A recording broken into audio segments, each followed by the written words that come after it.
Here we are again, Ask Agnak. It is Monday, July 1st. Happy Canada Day, everybody. We got a couple of questions this week, and only a couple. It's been a slow week. But without further ado, here we go with the show. Get the fireworks going and all that good stuff.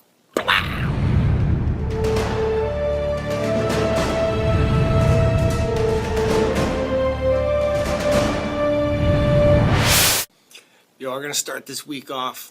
This is your holiday Monday, your Canada special, and I figured I'd start off with a topic that maybe people don't know about. This question is, what makes a color in the fireworks? Now, you probably saw thousands of them over your lifetime on like Canada Day, on Victoria Day here in Canada, July 4th coming up in a couple of days for the U.S. fans.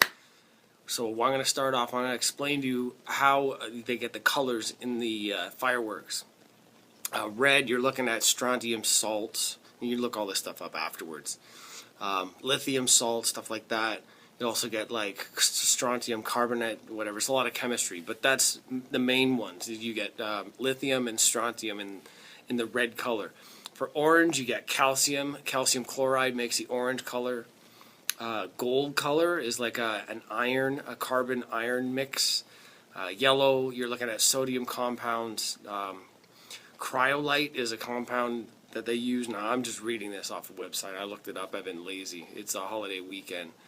I ain't done a lot of research, so forgive me. I'm going to just let this one slide. Whites, you get some magnesium or aluminum will burn hot, bright white. Actually, a magnesium flint, if you bring a flint stone, and not flint stone like Barney and Rubble, come on, take it easy. But a flint stone with you camping, and you use a brick of a magnesium, which you can buy at camping shops. What you do is shave off a couple of strips of magnesium, use the flint stone to start it up. Magnesium burns at like 5,000 degrees, which creates a very bright white light. So this is what they use in the fireworks as well. Green, you're using barium compounds, barium chloride, things like that. For blue, copper is the number one use. Copper compounds, copper acetonites. I can't speak today, so I'm not even going to try. But copper for blue. For purple, you look at a mixture of strontium and copper. So there you go. So that makes your blue the same way you would mix paint. They mix these chemicals to make your mixture of colors. Woo! I've had a bit of a drink today, so cheers to everybody. Just give me a second.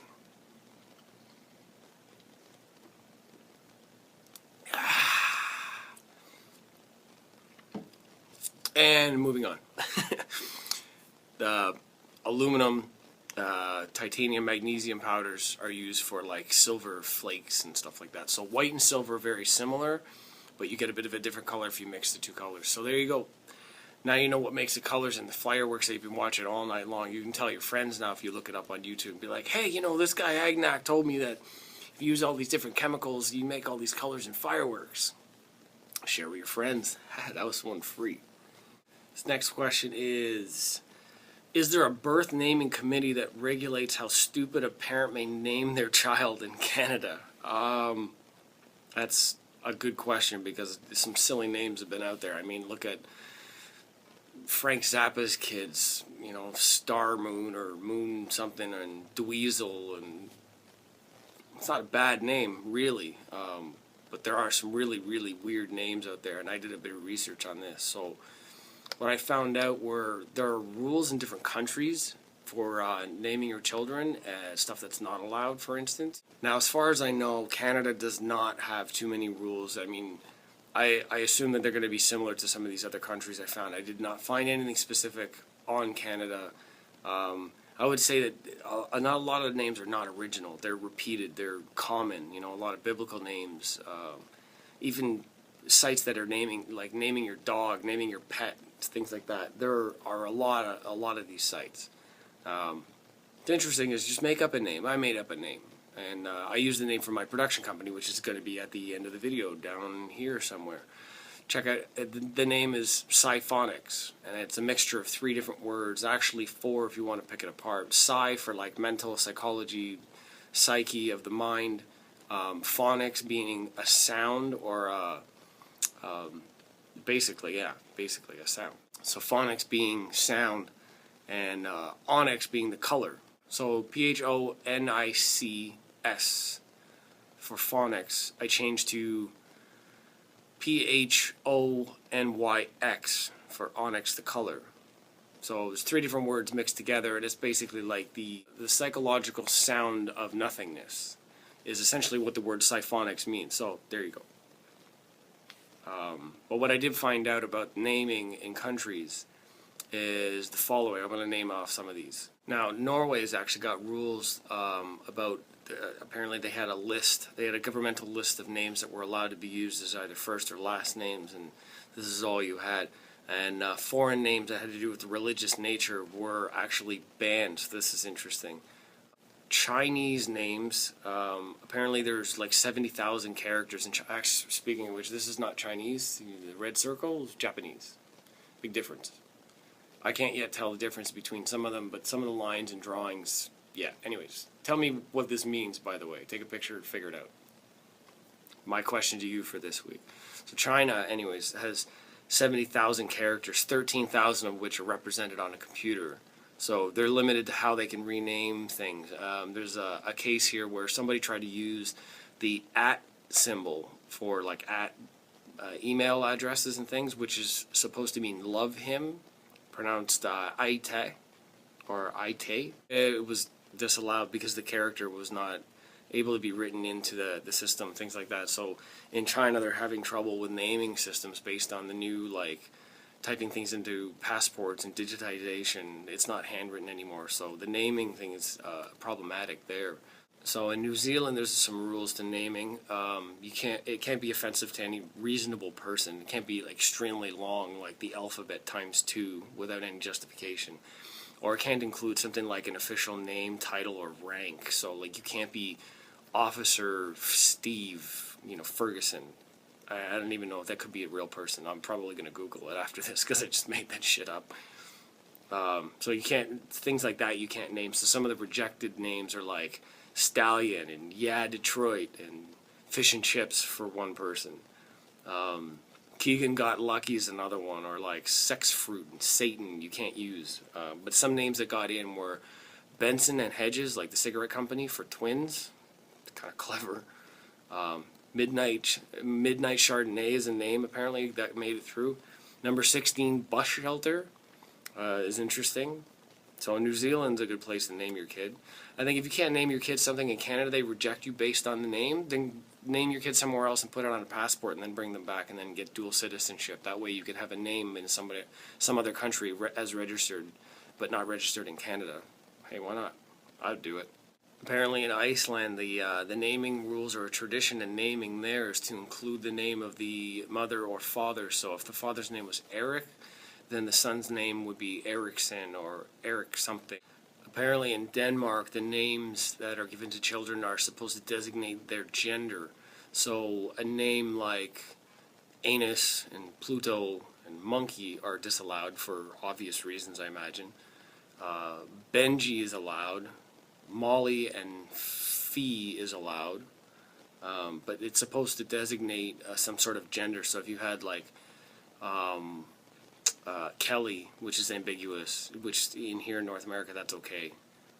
Sam is another one that's used in both. Apparently this isn't allowed in Denmark. You need to have a name that signifies. Need another drink. I can't talk. This stuff isn't working.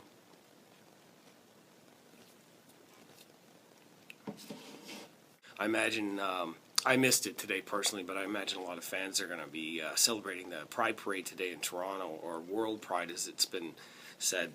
I missed it. I tried to see the clouds today for rainbows and I didn't see one, but I bought a box of Lucky Charms just to be safe. So yes, names like Kelly and Sam here in North America are okay, but apparently in Denmark you need to have a name that signifies gender of some kind. In Japanese, speaking of Japanese, the names are somewhat restricted. There's only a few, not a few, but a number of names that are restricted by the language and kanji symbols. So the symbols are designed and names are designated so that names are easily read and understood and recognized by Japanese tradition, things like that. but they are limited to some inappropriate symbols. Say you can't name your son or daughter Akuma. This is not going to go so well unless you're submitting them to an official, like a cosplay dress up or something for the rest of their lives. And for those of you who don't know, look up the word Akuma and you'll understand. Akuma. Look that up and then you'll understand why they won't be able to use that as a name in Japan. In Sweden, there's rules on this. There's a ridiculously long name. This is one of the rejected names, and I can't memorize this because it's too long, and I swear to God this is an official name that was registered. It's BRFXCCXMNPCCCLLLMMNPRXVC LMNCKSSQLBB11116. I swear to you, this is what I'm reading. Apparently, it's pronounced Albin. Right. Ridiculously long. This wasn't going to work. So then they were charged. The parents were charged with changing the name. So they renamed their child A, and that was also accepted. Apparently, the letter A is also pronounced Albin. Why they didn't suggest Albin, I don't know. They make everything as complicated as assembling furniture yourself. Maybe it works for some people it doesn't. So some of the rejected names in Sweden are stuff like Metallica, Superman, Veranda, IKEA. Why not? Elvis is somebody else's name. You can't name your son or daughter Elvis in Sweden. But stuff like Google as a middle name, that's okay. And Lego as a name. Who would have thought? As an extension to this, I found an interesting topic. Speaking of names, so the top 8 strange names for places in Canada are as follows. Head smashed in Buffalo Jump. Don't ask. This named place is in Fort Macleod, Alberta. It's named for one of the heritage sort of sites in Alberta. It's very interesting.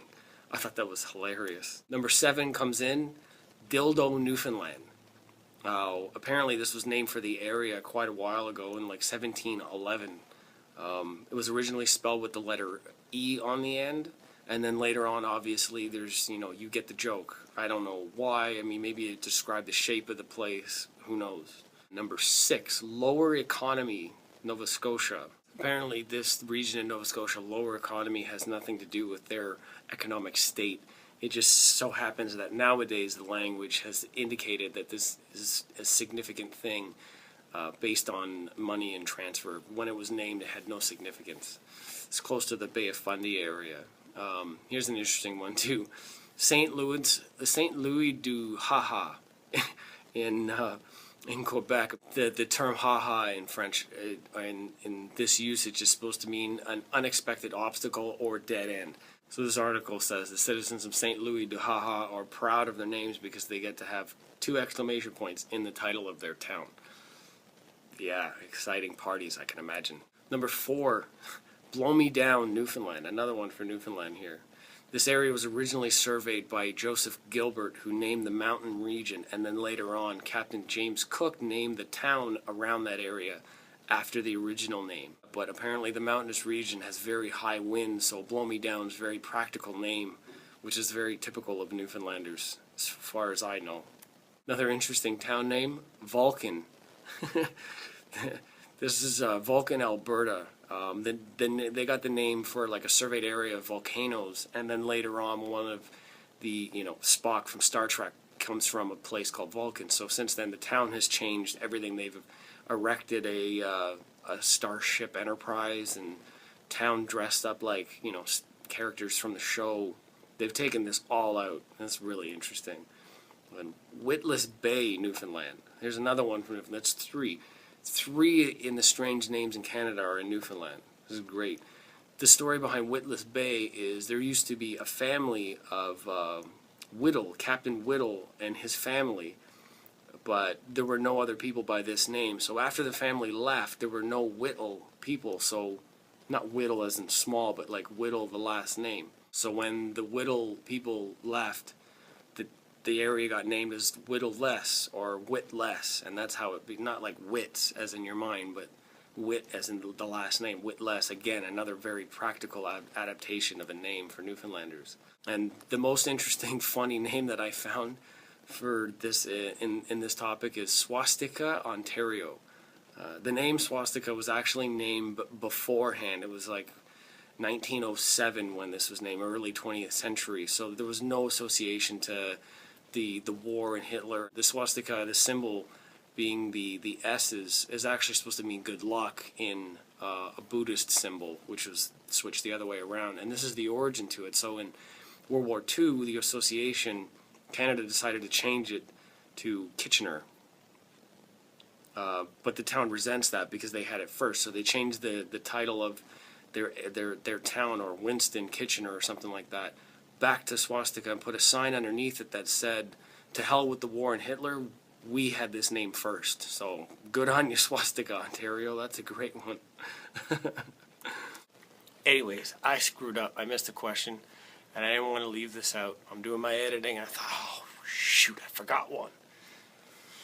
The question is, cheesy pickup lines. Do I know, or have I ever used one that actually works? Now, the answer to this is no. I'm sort of like an iceberg sitting in the middle of the ocean, not knowing, not aiming, not figuring it out, and all of a sudden, ship hits me, goes down in history, yada yada. That's pretty much the way that I think of it. My breaking the ice is saying something ridiculous, and depending on the response, things go from there. I've never been like, "Hey, what's your sign? I'm a Taurus. You're a, what are you?" Or, I don't even, to be honest with you, I don't even know any pickup lines. I don't memorize them. I could look them up, but I'm not even going to bother. To me, it just doesn't work. Maybe some other guys have had some luck using pickup lines. I mean, maybe comment below. Tell me, what have you used to pick up a date? Girls, do girls use lines? Is it just a guy thing? I don't even know. I'm not even sure. I've never used them. As far as I know, I've used them for a joke. Maybe they work as a joke. But the point is, when you approach somebody, you be honest. You know, if you're honest with yourself and honest with the person, and it happens to be a line, then that breaks the ice. If you can flow from that point using a pickup line, then why not?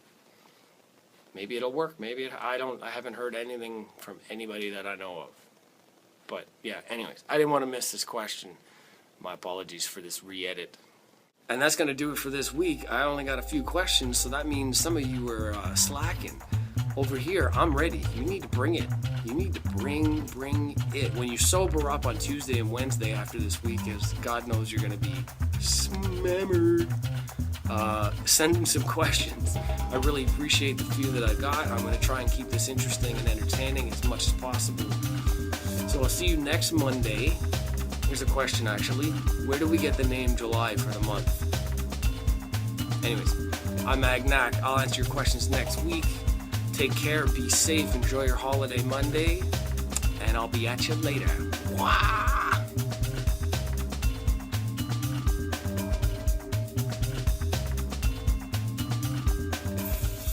Fuck.